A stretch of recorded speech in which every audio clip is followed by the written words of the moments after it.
Let's zip over to Portugal for another certified banger. Talked about all these 2-1 matchups. This one went along those same lines. Benfica 1, Lyon 2. I'm just going to get this out of the way. I think Benfica could have won this match. Similar to Braun, but in a larger venue, the crowd was amped for this one.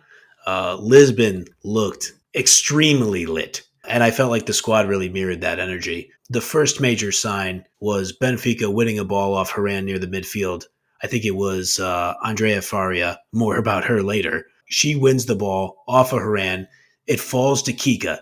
Kika pushes it, as she does, immediately upfield into the danger area, passes it forward to Nicole Reisler, who has, just quick digression, has one of the greatest footballer tattoos you will ever see in your life, continuing a new generation tradition of Brazilian footballers with great tats.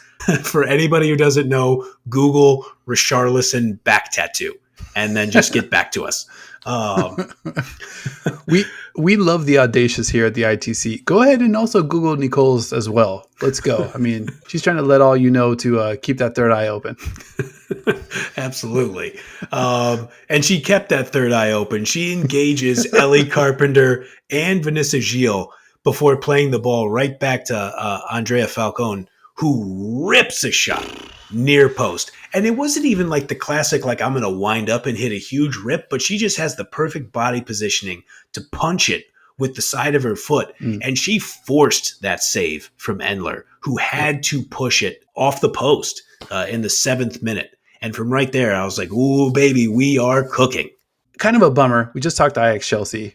You know, we were so pumped for Champions League. The balloon pops, 35 minutes into the game or something like. Right. This Benfica match, the vibes early, you know, like it just brought me right back to like max.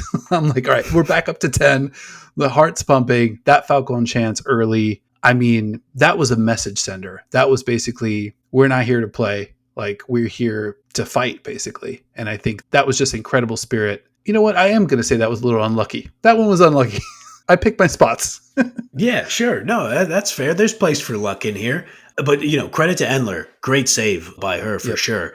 I felt like Benfica kept that energy up for like the first 16 minutes of the match. They held possession. The crowd was feeding off them, holding possession. But then Lyon, and I feel like sometimes you don't say this about teams that are looked at as the favorite, but then Lyon really started to kind of grow into the game themselves, and like they were creating their chances, and they forced Lena Powells, who we should talk about in this match, Benfica's German goalkeeper. She made some good saves in the first half. She handled some of those early shots with relative ease, but then the thing happened. It was, I got to tell you, we're going to talk about it a few times.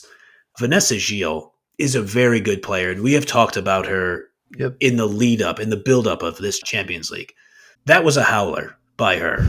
And considering what happened to her playing for Team Canada in the CONCACAF W Gold Cup, it's been a little bit of a rough go for her the past few weeks. She tries to play the ball back to her fellow center half, Mbak, and Andrea Faria runs onto the pass like the pass was a through ball for her. Yeah. She is completely clean through 1v1 versus the keeper. Credit to Gil, though, who does the right thing by realizing, and trust me, I mean, not that it's no solace to Vanessa. I know the feeling. I have also had to sprint back after a howler playing right defender, playing right back. She does everything she can to try to sprint back and to try to make up for it. It's too little too late. Faria, cool as you like, slots it home, past Endler. Lisbon is going crazy, 1-0 Benfica in the 43rd minute. What a moment for Benfica. Not going to pile on Gio here. Tough spot for her. These things happen. Tremendous hustle and finish under pressure, like you mentioned, by Andrea Faria. With an opportunity like that, you know, you win a 50-50 ball near midfield with like still half the pitch left to run. Like so often you see a heavy touch or somebody catch you from behind, or you just kind of like don't hit the perfect, you know, ball upfield that you can run onto. Flawless from her. And just still so much work left to do. That must be a daunting feeling. It must feel like it takes 10 minutes to get from when you intercept the ball to the goal. But credit to Faria. Super cool finish from her. And like you said, pandemonium in Lisbon. I mean, it was feeling good. It was one of those goals where, like I think we have talked about it, where it's like the camera shake goal, where it just happens and everybody's going nuts. We have to make a list. We have got looping header, camera shake goal. We're gonna have to start keeping a list. I like it. I like the penalty that hits side netting. That's always a good one. I like that. Yeah, I'm totally in. We can add it to. It'll be like the appendix of the ITC record book, I think. Yeah. Moments later, though, I mean that happens in the 43rd. We're talking mere. It felt like 30 seconds later. 25-year-old Canadian Chandra Davidson does everything right in chasing down the ball and winning it off Gilles. And in that moment, I, honest to God, as I saw it happen, I look up and I saw the 21 on Gilles' back, and I was like, "Oh my God, not again!" It was one of those times where, and I feel like you and I do a good job of this, but I had like legitimate empathy for her, where I was like, "Oh my, they're going to take her off the pitch in the second half because this is just a disaster." Yeah. But Davidson, but you got to give a lot of credit to Davidson because she read it perfectly, but she just rips it right off Gilles. She takes off down the field, and Kika is right in the middle of the 18 and nobody's there. And I'm not trying to blast Davidson on this. You have to pass the ball to Kika Nazareth. In most situations, you have to pass the ball to Kika Nazareth, but especially right there. 100%. Should have been 2 there. I feel like we got robbed of just a backbreaker of a finish from Kika potentially. Could have easily gone 2-1 the other way. So often in these types of matchups, as the underdog, you have to get everything right. You have to take advantage of every opportunity. And then you have to capitalize or convert 1 or 2 of those half chances as well to kind of get past a team like Lyon. Kind of knew that this one wouldn't be forgotten when it was all said and done. To your point, super memorable play for sort of the wrong reasons. But, young team, I'm sure you played on teams before too, when you're beating the team that you're not supposed to be beating. And now you start loosening up a little bit, shoulders start to, kind of like shimmy, and the decision making starts to dip because you kind of feel like you're playing with house money. But against this Lyon side, there is no such thing as house money. No. It's Champions League. It's as high stakes as it gets. You could make a case that Lyon is the house. And you know what they say about the house. Never lost. I will say, though, and I was trying to monitor the stats while I watched, I kept an eye on it. 55 minutes in, 10 minutes into the second half, I just wanted to do a quick glance at the possession stats. And Benfica had 52% possession. And I was like, all right, we're doing something. Like, this is real. This is happening here. Yeah. I want to point out this, in the 62nd minute, Lindsay Horan, she plays a perfect through ball to Diani, who's basically on with the keeper.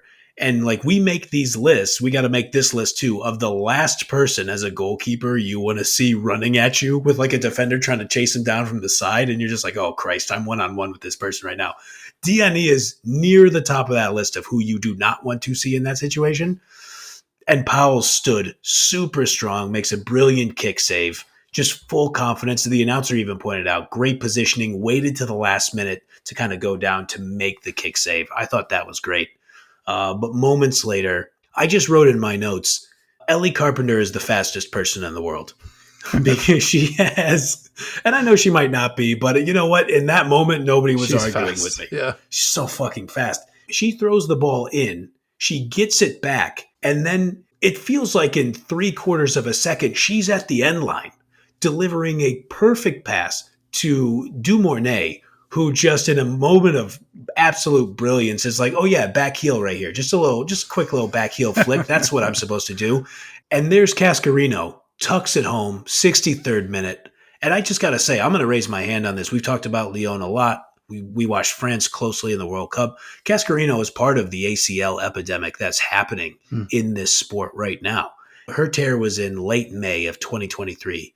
I got to point this out, because we haven't talked about her that much, but she had no fewer than 16 caps in every season for Lyon since 2017. And that is a span where Lyon won the league 5 out of 6 times. Wow. So she's a hell of a player that I didn't even really totally understand her gravity. But now that I watched her play, I was like, oh yeah. So they got another nuclear weapon over there.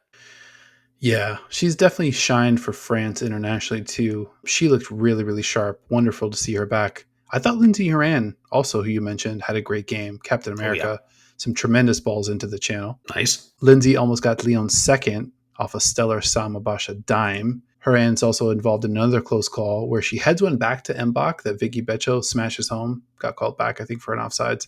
And then finally, Lindsay Horan again officially gets the assist to Sarah Debritz for the goal that felt like it was coming one way or another. Yeah. Lena Powell's great showing. Cam Pope called her out too after the match against Barcelona, where she gives up 4 goals. He's like, Lena Powell's was like amazing.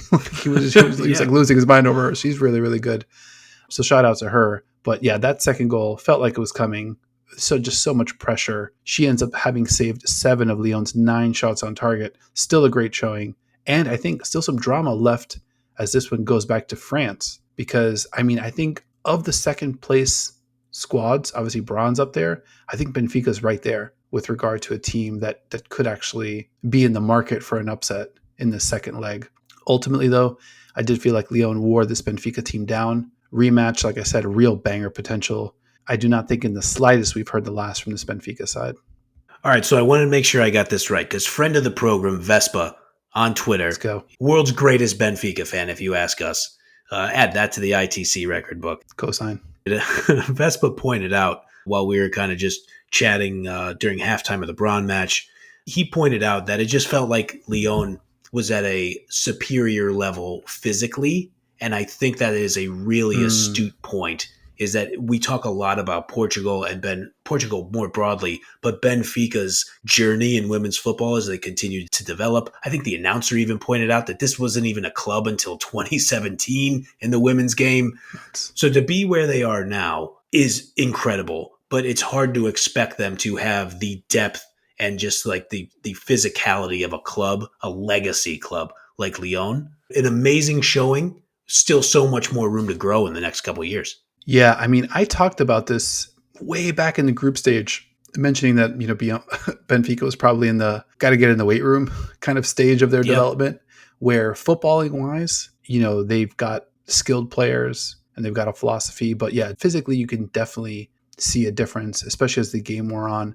I'm just looking here at Lyon subs. I mean, second half, they bring on Melchi Dumornay, who you mentioned, Damaris Agarola, Vicky Beccio in for Diani. So, I mean, these are 3 sports cars that you've just got at your leisure. For sure. Benfica, those players are not on Benfica's bench. But yeah, shout out to Vespa. He's definitely our guy. And like I said, this one, a lot of meat on the bone when these teams meet again next week, Wednesday, March 27th, 1:45 p.m. Eastern.